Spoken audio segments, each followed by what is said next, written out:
ലോകത്തിലെ തന്നെ ഏറ്റവും വിസ്മയകരമായ വാസ്തുവിദ്യ അത്ഭുതങ്ങളിൽ ഒന്നാണ് റഷ്യയിലെ സെന്റ് ബേസിൽസ് കത്തീഡ്രൽ.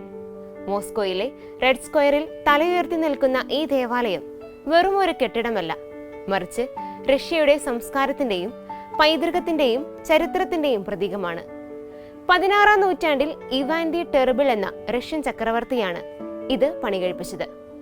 കസാൻ എന്ന രാജ്യം പിടിച്ചടക്കിയതിന്റെ വിജയസ്മരണയ്ക്കായാണ് ഈ ദേവാലയം നിർമ്മിച്ചത്.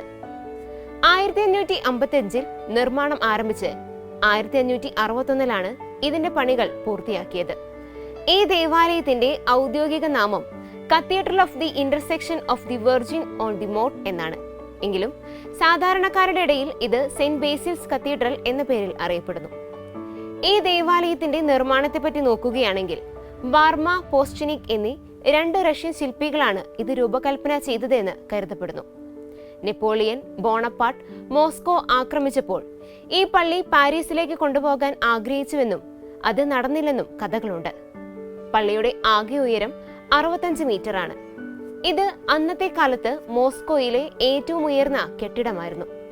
പ്രധാന പള്ളിയെ ചുറ്റി നിൽക്കുന്ന 8 പള്ളികൾ ചേർന്ന് ആകെ 9 പള്ളികളുടെ ഒരു കൂട്ടമാണ് ഈ ദേവാലയം.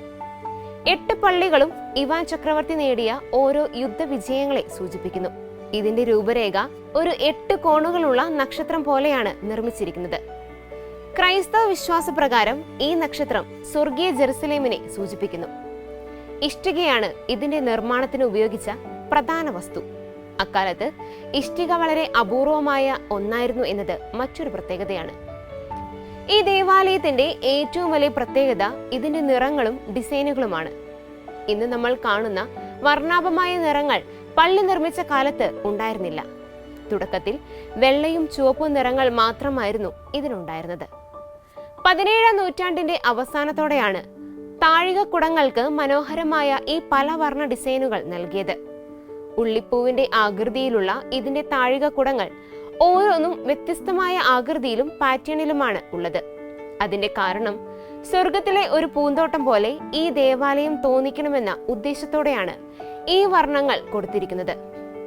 പള്ളിയുടെ പുറമേ മാത്രമല്ല, പള്ളിക്കുള്ളിലെ ദൃശ്യങ്ങളും വളരെ മനോഹരമാണ്. കത്തീഡ്രലിന്റെ ഉൾവശം മറ്റ് വലിയ പള്ളികളെ പോലെ വിശാലമല്ല, മറിച്ച് ചെറിയ മുറികളും ഇടനാഴികകളും ചേർന്നതാണ്. ഇരുണ്ട ഗാലറിയിലൂടെ ഒരു പള്ളിയിൽ നിന്ന് മറ്റൊരു പള്ളിയിലേക്ക് കടക്കുന്ന രീതിയിലാണ് ഇതിന്റെ നിർമ്മാണം. പള്ളിയുടെ ചുവരുകളിൽ 16-17 നൂറ്റാണ്ടുകളിലെ മനോഹരമായ ചുവർ ചിത്രങ്ങൾ ഇന്നും സംരക്ഷിക്കപ്പെടുന്നു. വിശുദ്ധ ബേസിലിന്റെ തിരുശേഷിപ്പ് ഈ ദേവാലയത്തിലാണ് സൂക്ഷിച്ചിരിക്കുന്നത്. 1990-ൽ യുനെസ്കോ ലോക പൈതൃക പട്ടികയിൽ ഈ ദേവാലയം ഇടം നേടിയിട്ടുണ്ട്. നിലവിൽ ഈ ദേവാലയം ഒരു മ്യൂസിയമായിട്ടാണ് പ്രവർത്തിക്കുന്നത്. പ്രത്യേക ദിവസങ്ങളിൽ മാത്രമാണ് ഇവിടെ മതപരമായ ചടങ്ങുകൾ നടക്കാറുള്ളത്. ഈ ദേവാലയത്തിന്റെ 1-ാം നിലയിൽ നിന്ന് 2-ാം നിലയിലേക്ക് പോകാൻ കുത്തനെയുള്ള കല്ലുകൊണ്ടുള്ള ഗോവണിയിൽ വേണം കയറാൻ. ഫോട്ടോഗ്രാഫി അനുവദനീയമായ റഷ്യയിലെ ചുരുക്കം ചില പള്ളികളിൽ ഒന്നാണിത്. സെന്റ് ബേസിൽസ് കത്തീഡ്രൽ വെറും ഒരു ചരിത്ര സ്മാരകമല്ല, മറിച്ച് മനുഷ്യന്റെ സർഗാത്മകതയുടെയും വിശ്വാസത്തിന്റെയും അതിജീവനത്തിന്റെയും ഉത്തമ ഉദാഹരണമാണ്. 4.5 നൂറ്റാണ്ടിലധികം പഴക്കമുള്ള ഈ ദേവാലയം യുദ്ധങ്ങളെയും വിപ്ലവങ്ങളെയും അതിജീവിച്ച് ഇന്നും മോസ്കോയുടെ ഹൃദയഭാഗത്ത് തല ഉയർത്തി നിൽക്കുന്നു. അതിന്റെ സങ്കീർണമായ വാസ്തുവിദ്യയും കണ്ണഞ്ചിപ്പിക്കുന്ന നിറങ്ങളും സ്വർഗീയ ജെറുസലേമിനെ ഭൂമിയിൽ ആവിഷ്കരിക്കാൻ ശ്രമിച്ച ആ രൂപകൽപ്പനയും ഇന്നും ലോകത്തിന് ഒരു അത്ഭുതമാണ്.